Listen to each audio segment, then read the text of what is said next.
What's going on, young goats? You already know what time it is, bro. I'm about to show y'all my favorite deck of the format. We just busted open our cases of Alliance Insight, and bro, it feels so good, so freaking good to be able to play with these cards in real life. I literally love this deck. It's actually just so crazy. White Forest is the funnest deck that I've played this format. I've been messing with the White Forest deck for, I want to say, 5 months. And dude, I just can't believe that this deck is even real. Like, these cards are literally custom, bro. It feels like somebody went into a vending machine, my guy, and just put a couple coins in and said, make me the best possible cards for my deck, bro. This is literally a wet dream. I love this deck so much. If you guys didn't know, I'm a little bit of an I guess I would say I have an acquired taste, you know, a little bit of a waifu beneficiado. You know, I definitely love my labyrinths, my dragon maids, my sky strikers, my white forest. You know what I'm saying? I like Malice. I love Malice. I love my waifu decks, man. This deck is crazy. The lore is crazy. The artwork is actually my favorite artwork of just no deck in the format has better artwork, bro. And yeah, I'm gonna be showing you guys my list, which has been cooked deep in the oven, bro. It's been baking, slow cooking while we wait for this set to drop. And I'm gonna show you guys some insanely gnarly one-card combos, how you can play pretty much with either half of your deck and still win.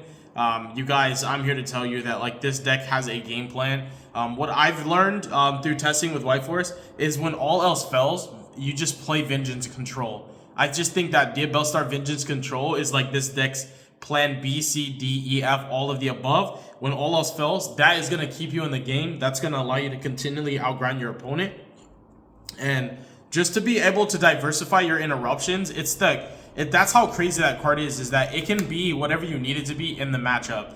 And so I think this format really gets cooked by Book of Eclipse, and this deck has infinite Book of Eclipse to the wazoo, Malice, Raziel, Mitsurugi. No decks can really play with face downs. It's not a fusion heavy format right now. So yeah, I think that this deck is well positioned into the format in the sense that its board is just really difficult to interact with, and there's no way, especially now when you have an on-command way to summon out, even though you already had woes, you have another on-command way to summon out your your Silvera. There's just really no way to real interact with these boards like that White Force is able to produce. If your deck loses to a Book of Eclipse, I don't need any other interruptions except for that. So this deck's actually really, really terrifying. It's really good going second into the Raziel boards. Its worst matchup is going to be Malice, but it's very favorable into the Blue Eyes matchup. It's really good against the Regenis. Like, if it's just Regenesis, like Kashtira, just control, all the mid-range decks just get blown out by this deck. It has a really good grind game against rogue decks, and it pretty much the toolbox that this deck is able to just deal with any situation that's thrown its way. My game plan is always to play around specifically Fua and Droll. And now I have to respect Purulia even more if people are going to start main decking it. So yeah, you guys, we're going to hop into it. Without further ado, if you like my content, don't forget to run me my likes and subscribe to my channel. I know your button. I know your finger's right under the button, bro. Just press it. It's free. It's easy. Let's get into it. So I have my deck separated into 3 portions. The first portion we're going to talk about is going to be the non-engine. And for the non-engine, I actually was debating if I just play all 9 Molcharmies. To be honest, this is a card hungry deck, and I just feel like turn skips that also generate advantage for me were really good. But I wanted to have cards that I can also back up my inboard if I get hand trap going first and I have to leave like a half combo or a half board. I wanted hand traps that would be okay to draw that I could still use while I control cards. So instead of like maxing out the Molcharmies, I also play Troll. I played 3 Ash to also specifically hit Purulia. If I get Fua in this deck, I'm not going to Ash the Fua, specifically because I'm still going to need to play around Purulia, and if they just don't have it, that's fine. I'll just hold the Ash for their turn. But the best Molcharmy against this deck is actually Purulia. It's not Meow, it's not Fua. This deck has really good lines into both Fuwalos and Meows. It specifically is going to struggle the most with Purulia. There's hands where, like, if you get hand trapped twice, you literally have to give your opponent 3 to 4 draws. So yeah, this card is crucial in this deck. I think the economy of this deck is really fire. So like, even though your opponent will be plussing on you, you could still end with more advantage than they get off of the draws off their Molcharmies. It's specifically because I'm not trying to allow them to fish into a blowout hand trap. Like, if they have an effect negation hand trap plus nib to hit my Sylvie, The only thing that I'm crutching on now is woes into a Silvera to get follow-up off the LZ.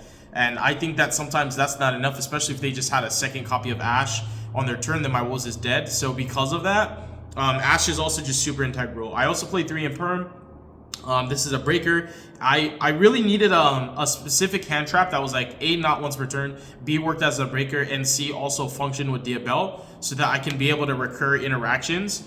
Because if I'm choked out of engine and I can't just like loop woes, I can't loop like any of my engine cards, then I just need like another centerpiece where like I can still play control with like Vengeance, and I can still grind with all my Diabel cards. Because pretty much in my opinion, it's like it goes in this pecking order. I know this is gonna sound crazy.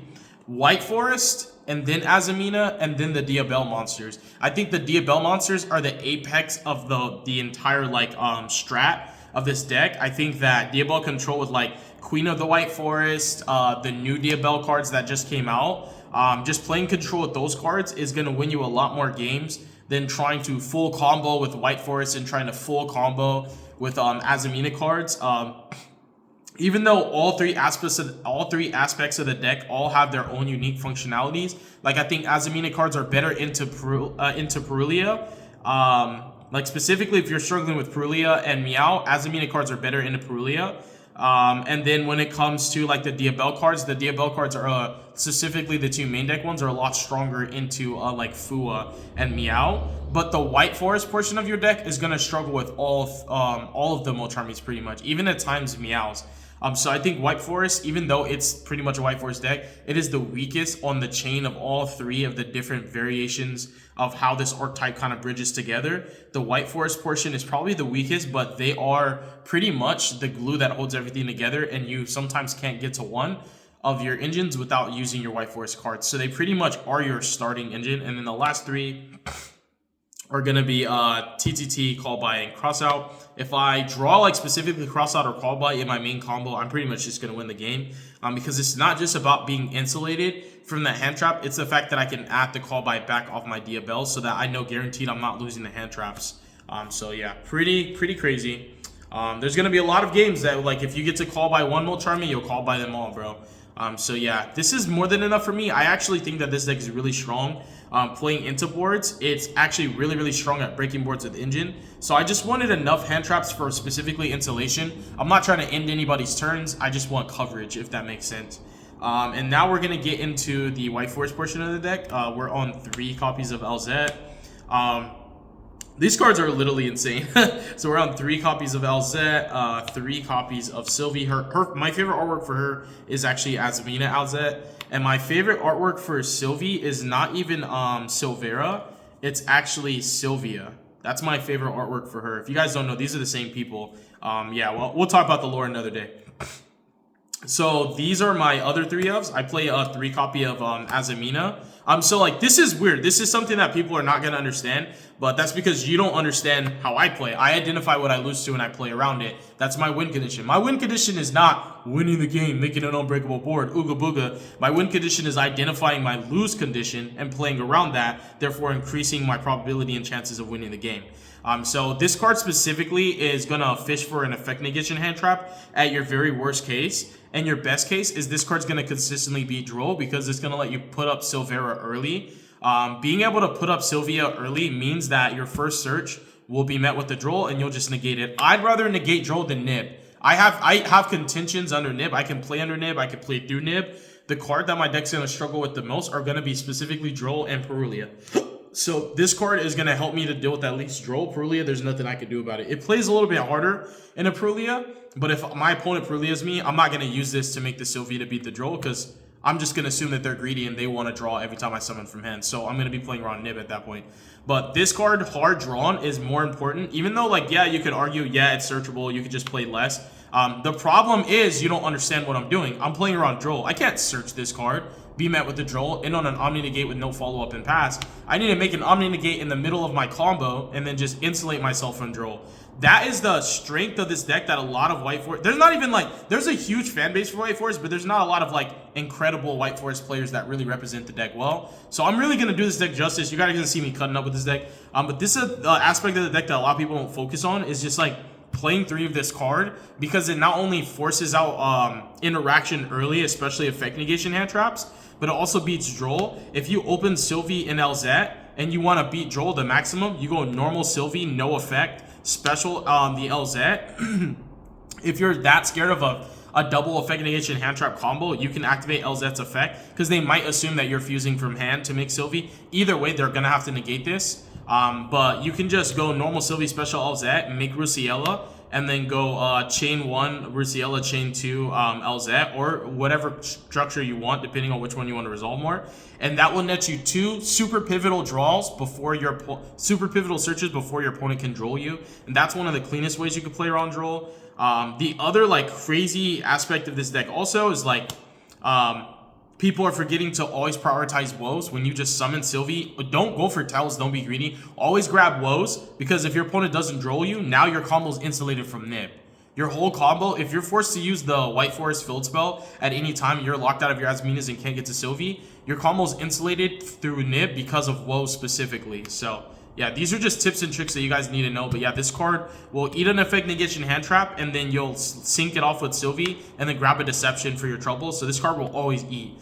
These are like the main White Forest that I need to play at 3, at least for my strat. Everybody's different. Do what you want, bro. I'm playing 1 Stellar. It's a lot more searchable now than it used to be. Typically, the combos that beat Droll better are gonna be the Stellar combos than the LZ combos. But this card's a lot more searchable now, so I was able to cut it down for a card that can pretty much be it, or another card if I need it to be. I am playing the 1 copy of Diabells. I think this card is actually literally custom. High-key, there's times when this card is actually just better than Vengeance. This card has so much utility. It's really, really powerful. I wish that it was both a White Forest and a Sinful Spoils card. Doesn't make sense to me, but I love this card a lot. You're gonna search this in every single combo. This is always gonna be in your hand every combo. This allows you to like fluently like navigate through any type of disruption that your opponent can throw at this deck. There's nothing really that can be done to stop this. Even if you take the Perulia challenge, like if you get Perulia, you're gonna give them another draw to resolve this card. And then you're gonna be able to use Hollowed Azamina to dump Vengeance to make the Sylvie, because Vengeance is a Sinful Spell card. Then you can summon the Vengeance from grave. So you only give them 1 extra draw, but you insulate your board from nib, and you get the Vengeance interactions on your opponent's turn. The card just literally broke it. It's so custom. This deck just, honestly, without the toy cards, this deck combos through like 3-4 hand traps easily, bro. Easily. The only hand traps that matter are literally Perulia and Droll. If you just have regular hand traps, you're just gonna lose. You have your hands like Ash, Imperm, Nib, like you're not beating this deck, bro. You're cooked. 1 copy of Rusia. Rusia's, my favorite artwork for Rusia is, I'm not gonna lie, bro, it's the Azaminas for me. They just look really good. Rusia Lago is in second, but my actually favorite artwork for her is Rusiella, the Sinister Soul of the White Forest. This is my favorite artwork for her. This is like the best form that she has. And then for the remaining portions of the White Forest, this card is absolutely a 3 of. I don't care what anyone says. People have the most weird logics I've ever seen in my life, and they're all flawed. This card is a 1-card combo that gets you more than enough.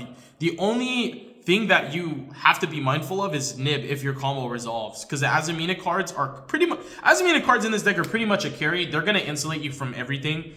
There's games that I've won just playing Azamina control. No White Forest, no Diabells, just Azamina control. Literally just grinding with my Azamina cards, because all I drew was Wanteds and Diabells. Like, there was nothing I could do, you know? I didn't want to play the greedy combo. I had like non-engine that I didn't want to sacrifice to play into a combo that would like lose harder to cards I'm trying to play around. So you can win games with Azamina control. You can also win games with White Forest Diabell control.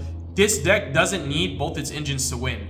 The problem with this deck is when it gets to both its engines, it's going to win on the spot. If this deck is allowed to touch both engines, there's nothing that any deck in the room can really do about the inboard. There are no breakers that are gonna be able to interact with this board.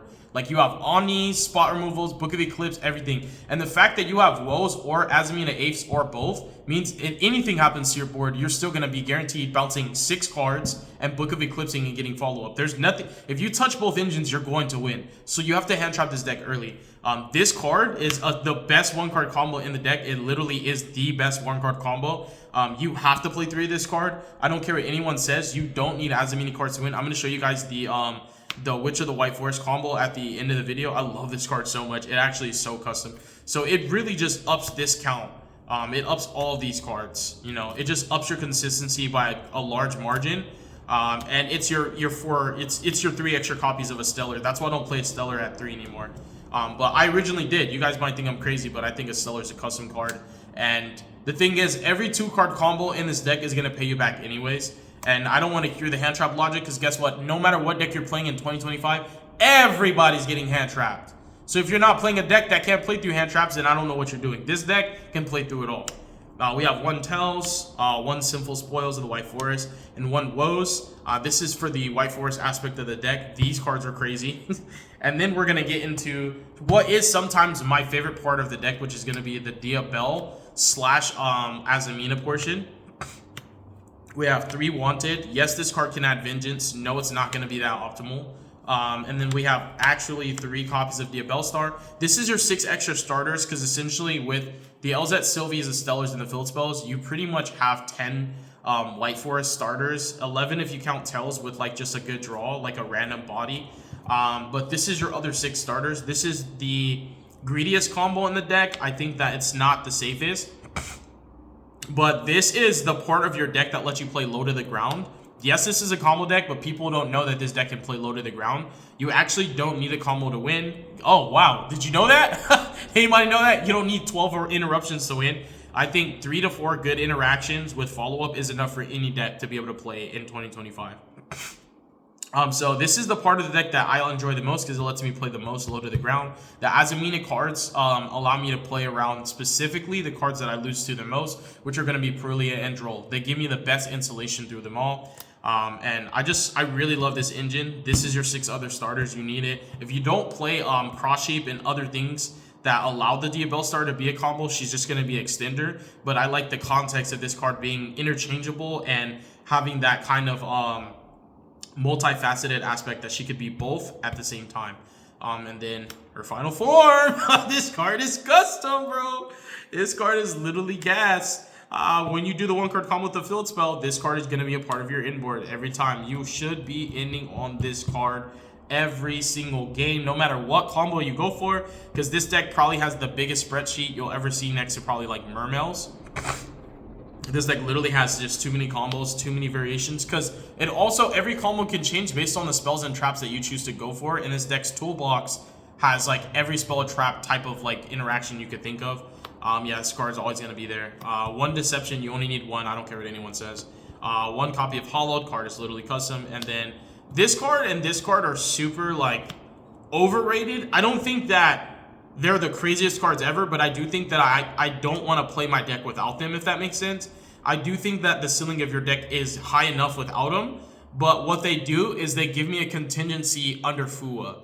And so that's the thing, like with all the aspect to all the different engines that I play in this deck, is that each, like I said, like there's like an apex, right? Like I think the Diabells are like the apex of like the hierarchy and how this strat works. And they give me the best insulation into like, you know, the cards that I lose to the most. But every engine, every like compact engine, you know, everything that has fluidity with the other cards, all of them play around different things. And so I feel like because of what I'm trying to play around this format, that these cards should be main deck, but I don't think you necessarily need to play any of them at all. I think you could still play Vengeance and you could still play Diabells and totally be fine. There's another card that I think is actually really, really crazy, and it's the Sinful Spoils, the original Sinkeeper Diabells, the one that's like an anti-spell, that makes these cards even more powerful post-siding. And then we have the 1 Azamina Apes. This is searchable through your Azamina combo and also through your White Forest combo. This trap is literally most of the time better than White Woes. Woes is specifically to insulate you through Nip to guarantee you have follow-up and interruptions no matter what happens to your board, which makes it the most defensive card that you can have in every one of your combos. But this has the highest ceiling in the terms of interactions. You could literally bounce 7 cards with this easily. And that is going to be the main deck. We're going to get to the extra. We have Execute. This card's custom. I am playing Blazar and Crimson. This is not greedy or win more because actually your combos are literally insulated from Nip thanks to Sylvie. So it enables you to like expand your boards into a wider territory for the format to be able to make cards that beat any deck. The thing with White Forest has always been like some of your boards are better against other decks, but you don't know what you're playing all the time. This makes sure that your board is better against every deck no matter what. There were times when you had Baguska or Dweller and you would make them blindly, and like that was not going to beat the matchup you were playing into, but you were blind into it. This just gives you the most widespread interaction into every deck, and guarantees your crackback is going to kill. And it's really easy to do. It's literally like so easy. These come out every turn. If you even do the field spell combo, it's just these are going to be a part of the Witch of the White Forest combo. The card that I summon from my extra deck the absolute most is Diabel. There are so many low to the ground games that I've won by just playing Diabel control. This card is just literally that good, bro. Like, you can win games just off her alone. We have the girls, Silvera, Roselia. There are interactions that I was playing in other formats, because I've been playing White Forest for a little bit, where fusion heavy decks were more prominent, and Book of Eclipse doesn't do anything in a fusion deck. So you would go Diabel into Roselia to grab Valor, and so you could have an interaction that still works, especially if you're like playing branded. And then we have Poplar. This card does actually matter. Every effect comes up. And then we have my favorite part, Saint Azamina. This card's busted. I had a crazy game I was playing against my boy Russell. I took the Perulia challenge. I let him draw 4. And he Ogre, Ash, Imperm, Nibbed me. Or it was like, I know he Impermed, Ashed, and Nibbed, but I think the Ogre was either a Valor or an Ogre. But basically, like, I played through his board. Like, I didn't play through his board because he passed on like nothing. So I played through his hand traps. And I busted out this card off of my hollowed. And he read it and was like, oh, no, I need a nib. So he nibbed me. This got tributed. Then I busted out Malregina. And I used Malregina to go into the, to go back into the Saint. And then I made Sylvie off of LZ. And then I one-tapped him. And I used this to pop. And then I just like one-tapped him. It was crazy. These cards are literally broken. I think because of how prominent Nib is and how this deck can work with Nib, that Malregina becomes infinitely better because of Nib. Because instead of going to Sylvie, your high roll hands often going to Saint first, because this is a floodgate and it gives you diversity in how you want to end your board depending on what you want. But it also allows you to do this. You go Saint into Mal into the baby LZ, and then baby LZ to make the Sylvia. And so your inboard's just crazy. Off of just resolving Hollowed, you get all of that. And then Lago, this card is literally like, this is a go-to. This card allows your Diabellstar Deception package to bridge into your White Forest engine, which is just seamless. You have to play this. You're able to search the LZ, and you're able to grab a Sinful Spoil Spell or Trap to pay cost for Roselia, and you make this using Diabellstar in one of your Azamina fusions, and that's your combo right there. We have Guardian Chimera for Sinful interaction. This is coming up less and less. But again, when you're in your low to the ground hands, when you're playing under Perulia, Fua, Droll, etc., Diabell setting the Sinful is going to come up a lot more so that you can have Guardian Chimera. Because sometimes your inboard is not going to be summoning anything from extra deck. Sometimes your inboard is literally just like having the Woes with the Sylvie into the Guardian Chimera. So you're like Woes to get the Book of Eclipse and then flip the Guardian Chimera after. And like you have to just do it that way sometimes to give them no draws when you don't have like, when you have enough non-engine, you're okay with doing that. And then Cross Shape for all the main combos that you need it for, and then SP. You don't play Typhon. This deck is like balls to the walls. I don't play games like it. We're not doing Typhon up in here, bro. Like we're breaking the board with engine. Let me see how we're doing on time.